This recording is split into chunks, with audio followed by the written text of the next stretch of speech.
Our inland waterways are today the source of a great deal of leisure activity, such as boating holidays, canal side walks, bird watching or fishing.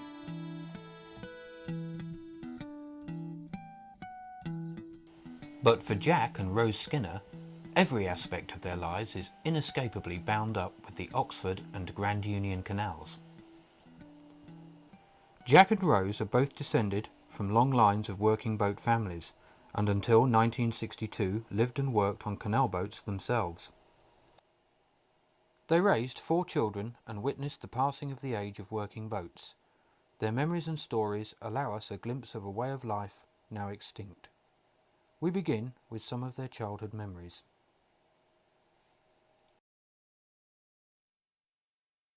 Rose remembers the working mules and horses her family used to have, including a particularly stubborn mule. Mum was scared stiff at some horses, me dad, but so was Jack, weren't you, Jack?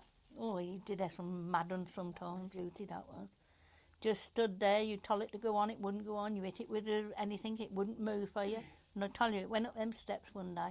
No, do you think I could get it down? So my granddad said, hit him, take your belt off and hit him. I took my belt off and hit him, and what happened? He stuck his leg out like that, and he wouldn't come down them steps. And I went to front on him and started pulling, and he wouldn't have it. So I said to him, he said, if I could get off, he said, he'd come down. I thought, well, you can't get off, and that's it. So I had to stop till he was ready to come down himself. I bet he was there half an hour before he come down. He wouldn't move for me. I thought, well, this is a bright turnout. Yeah, there, old Jack, 19 years. I was only sort of baby when they first had him. Jack and Rose recall the problem of schooling for the children of working boat families. Well, I had a reasonable schooling, but as where we was beat, you see, it was only going odd times. What we learnt one week, then we would never have to go again for a week or two. We probably used to forget what we learnt. That's why I put it. But I had 9 months straight off in 19, beginning of the 30s, in the 30s recession. When we lay at Glasgow, 9 months, never untied a string. There was no work for nobody. 9 months we laid there. And I went to school for 9 months straight off at Glasgow School. And then on about recessions now, I mean, that lasted 9 months, that did, before the thing started to pick up. Well, I don't know what about schools, because we only used to go once now and again. Whenever we was at a place waiting to load or empty, you'd got to go to school if it was only for half a day. But you see, most places we didn't have the chance to go because we weren't there long enough. But when we did used to go to school, there'd perhaps be 2 or 3 on us together, and they'd put us in one desk between 3 on us and give us a book each and tell us to read what we can. Well, if you can't read, how can you read what you can? So we used to just look at the books and pass them to one another along, which that's all we could do. And then when it time to come home, they used to say, well, it's home time, or perhaps your mum would come and say, well, we're loaded now, you'll have to come. See, so that's the only bit of schooling we had. So it didn't give you any chance to learn anything, because they didn't want to know, because you couldn't be there all the time. Rose's grandfather, her mother's father, drowned when her mother was very young. Rose tells of her mother's memory of the incident. She said that they were going down Ariston Locks, and he was in a hurry to get some kippers, I think she said, for his dinner. Or tea, I don't know. But anyway, she said, my granny was gone ahead to get the locks ready, and this woman come along, and she said to me, auntie, she said, May, she said, where's your dad? She said, he's out there, ain't he? And she said, well, I can't see him. And she went to the bottom end of the lock and looked in the cut like that. She was in his hat floating about. And she said, will you give me the shaft off to her? And she got up on the top and gave her the shaft, and she pulled him up above water. Well, then they got my auntie off and sent her down to catch me granny up, to tell her what had happened.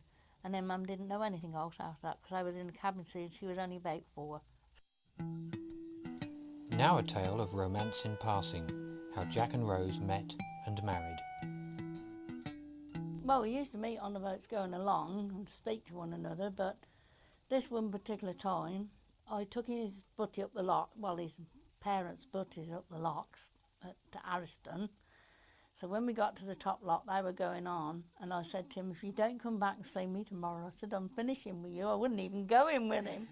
So anyway, he turned up the next day on Sunday, didn't you? I was fit to death when I got there because her dad was a big man. From that on, that's how we met one another, see, and then we started going out together for a while. Then, like you do, you have funny fits, I fell out with him. Then we got back together again. Then we had another funny fit, parted again. Of course, we didn't, we was finished then about 2 years, weren't we? And then we got together one day somewhere, and he asked me if I'd go back with him. Oh, we top Addison, wasn't it? And I said, yeah, all right. Well, then we went together then from 3 weeks after Christmas till Easter, and we decided to get married. And that's how we come back together again. And then we've been married 53 years. 1946 we got married. Now an insight into the harsh living conditions for working boat families. Jack and Rose talk about their daily life. In the morning at 6 o'clock or 5 o'clock in the morning, wherever you started, or 4 o'clock, you got that till you tied up about 7 or 8 o'clock at night. And it was worse after we got married, you see, because we could go further because Dad used to work to where the stables was. See, there's certain places for the stables for the horses to go in. Yes.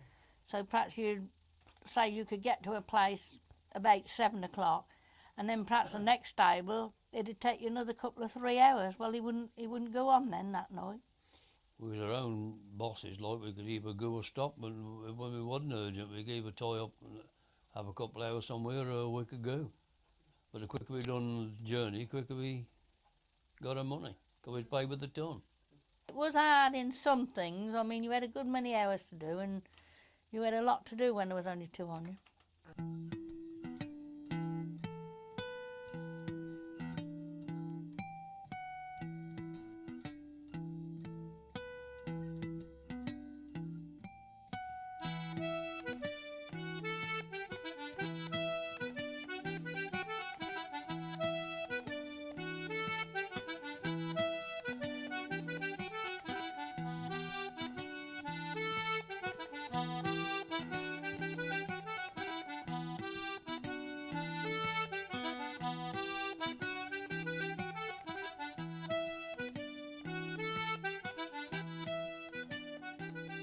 And Rose had the washing to do as well.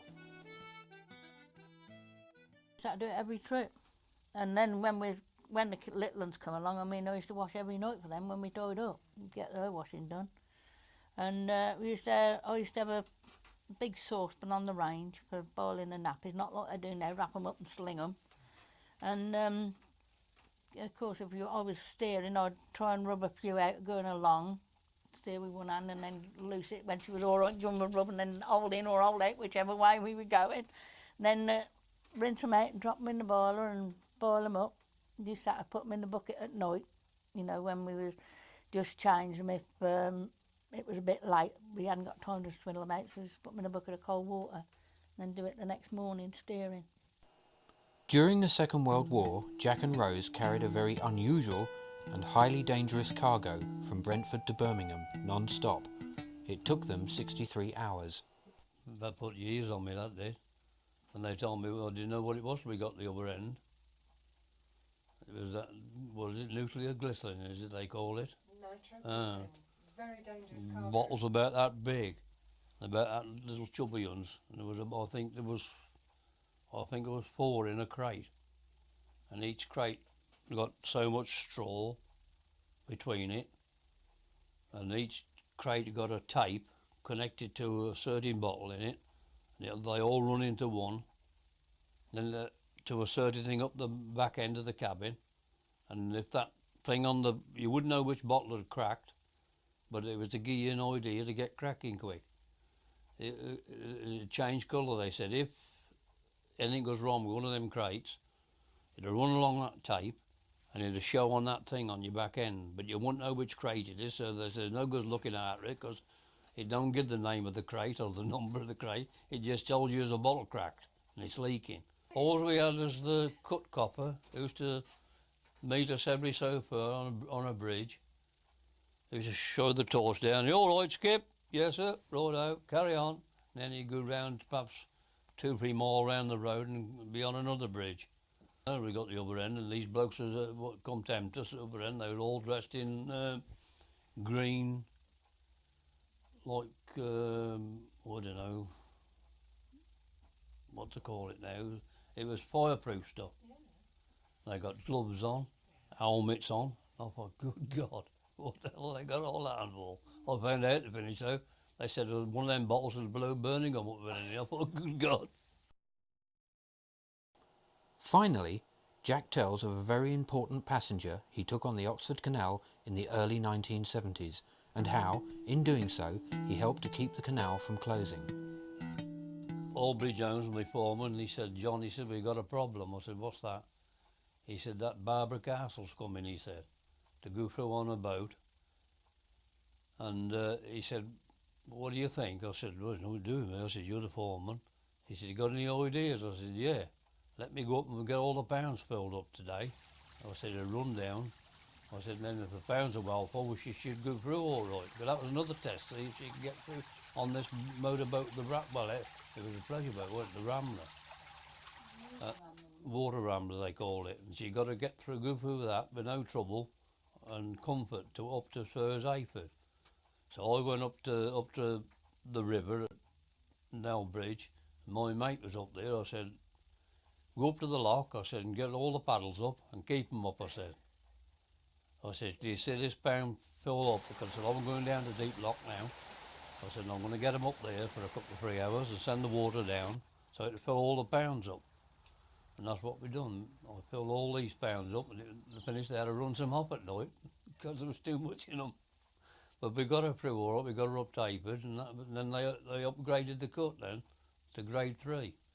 The Minister of Transport, you know, at that time of day, and she just upgraded the cut and it kept it open.